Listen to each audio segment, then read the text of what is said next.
Hi, my name is Dale Maley. I'd like to tell you about a very interesting project I recently finished. And a little background on this project. Here in Fairbury, Illinois, the Fairbury Fair is celebrating its 150th anniversary. I actually researched the entire 150 years and wrote a complete book about it as part of the celebrations. While I was researching that book, I discovered there's one old photo that shows the first grandstands that the fair had. And that first grandstand was in service from 1876 until 1903. Now, as far as I can tell, the photograph I found is the only photograph showing the previous grandstand. And I noticed it's a lot smaller and it had a lot lower seating levels than the current grandstand does. So to help in part of the 150th anniversary celebrations, we're going to have at least two different types of museum displays. We're going to have one at our Fairbury Echoes Museum in our rotating display room. That'll be up all summer and through the Fairbury Fair, which is usually in August. Then during the fair, I'm going to help set up a small museum area as well. So we need some items to display for both of these museum displays. So we have two very colorful circa 1896 Fairbury Fair advertising posters we can display. We also have a really neat 1921 panoramic photo of the fairgrounds where I pulled out 6 extracts and made posters out of those. But I got to thinking, what else could we display at these different museum setups? So I got the idea, what if we made a scale model of that very first grandstands that was in service from 1876 up to 1903. Now everyone's very familiar with the current grandstand, which has been there since 1903, but they might be pretty interested in seeing what the smaller version of that first grandstand looked like. And I could maybe add a racehorse with a driver and a 2-wheeled sulky, since horse racing was such a popular event in the early years of the fair. So here's the only photograph known to exist of that first fair grandstand. So I could use this photo and then use the height of the people, and you know what the typical heights are. You could scale it then to design the whole building. And I also use ChatGPT, an AI program, to help me create the drawing in SketchUp. Things like getting the roof slopes right and what typical grandstands look like in the 1870s and 80s. So here's what the old grandstand looked like after I got done designing it in SketchUp, a free drafting program that I use in all my projects. And just to refresh your memory, here's what the only photograph looks like of that original grandstands. And then down below is my version as drawn up in SketchUp. You can see they're very almost identical. So after I got the old grandstand drawn in SketchUp, then I had to pick a way to make the model.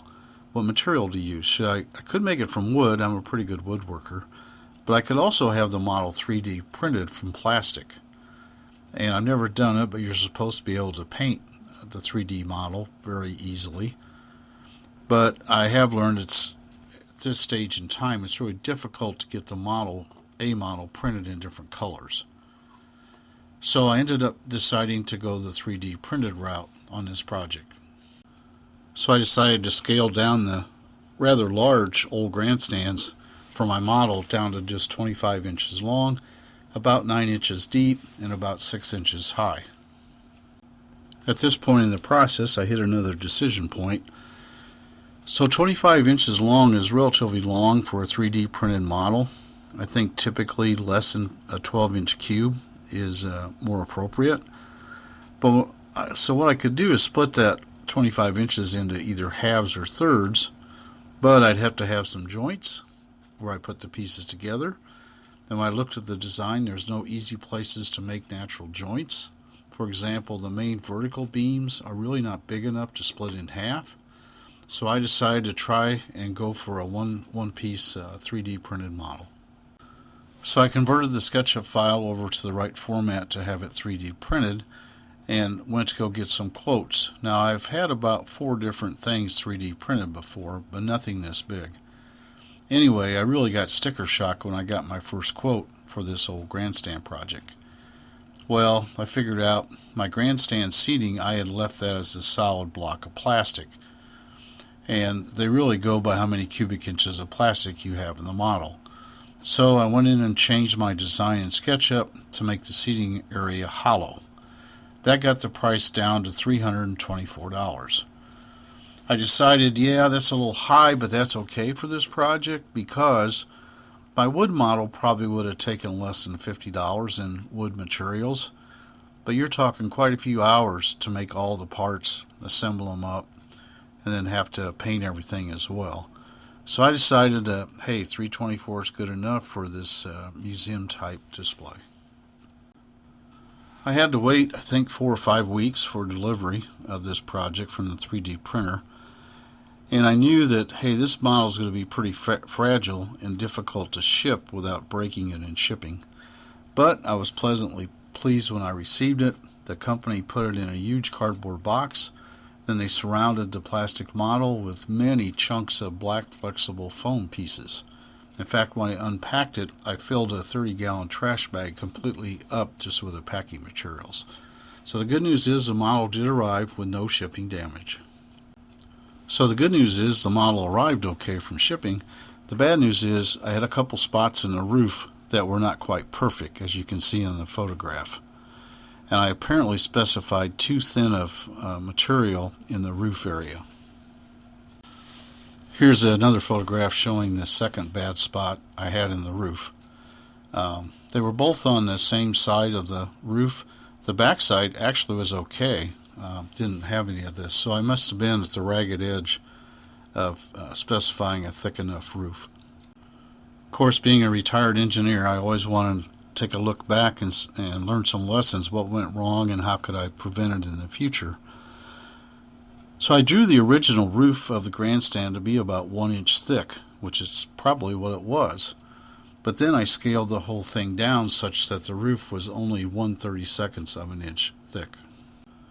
So I asked ChatGPT what the normal minimum thickness was, and they came back with a minimum of about 40 thousandths, and they suggested 80 thousandths of an inch. Well, I specified the roof to be 1/32, which doing the math comes out to 31 thousandths, which is well below the minimum of 40 thousandths. So in retrospect, I probably should have gone with a roof thickness around 1/8 of an inch, which is 0.125 inches. So after a little research, I decided to go ahead and try using regular latex house paint or Hobby Lobby latex paint. And I decided to leave the seating area and the roof that PLA plastic material in the as-received gray color. And also decided, hey, those defects in the roof were okay. In fact, a few people that looked at the model said, well, gee, it looks like an old roof. So I decided to leave that alone. Excuse me.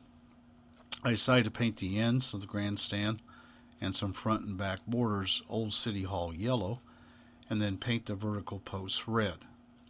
And what I found is the paint stuck fairly well to the plastic, but it did take 3 coats to really cover up that original gray color. I did use some blue masking tape to tape off some areas as I painted it. I use that a lot. And on this project, I almost used a small artist brush to be able to paint the small features that are on this grandstand model. Wanted to have a little sign that I put on the roof that explained this project, so I found an online supplier, and this is the sign that I bought from the online supplier, Fairbury Fair Grandstand, 1876 to 1903. And I ended up mounting that to the roof using 2 bent brass strips, and then I attached the brass to the plastic roof using nuts, bolts, and screws. I wanted a old horse with a driver on his 2-wheeled sulky for the horse races. So I went on eBay and I found an old cast iron toy as shown in the photo that should look real nice in front of the old grandstands. So the next question was, how do I attach the 2 brass strips for the sign to the very thin roof? So I decided to make 2 little wood blocks up, about 1 inch by 1.5 inch thick, and then take those and pre-drill the screw holes, and then go ahead and run the screws into the wood blocks before I try to put it on the roof. then I could put two brass screws through the brass bracket into the wood blocks. But my hand would not fit inside to hold the little wood blocks in place. So I drafted my wife for help. She has much smaller hands, and her hands fit right inside to the vertical posts, and she held the wood blocks in place while I screwed in the brass screws. And here's the finished project. You can see my little sign mounted on top of the roof up there, and my old cast iron racing horse setup right in front of the grandstands. I think it turned out really nice. Here's an angled view photograph of the old grandstands. You can see the Fairbury Old City Hall yellow on the ends of the grandstand, also in the top and bottom panels in the front. The vertical posts are red. I had 3 main lessons learned from doing this project. The first one is when you scale down a large structure like a grandstand to make a 3D printed model, you need to go back then and make sure all your thicknesses are really thick enough to print okay from 3D printing. I'll have to do that on future projects. You should also avoid using solid blocks of plastic when 3D printing because it drives up the cost unnecessarily. You can always use hollow blocks, and if you need to, add some reinforcements to the hollow blocks. And I also learned that the 3D printed model using the standard PLA material actually paints okay with regular latex paint. It did take 3 coats to cover up the gray material properly. I had one closing thought on this project. I'm going to make a prediction this model will be very popular at the upcoming exhibitions where I will show it. I think people will enjoy seeing the old grandstands and the racing setup as well. So in summary, this video explains how I made a 3D printed model to exhibit an 1876 grandstand. I hope this video helps you on your projects and gives you some ideas, and I hope you enjoyed the video. Please subscribe. Thank you.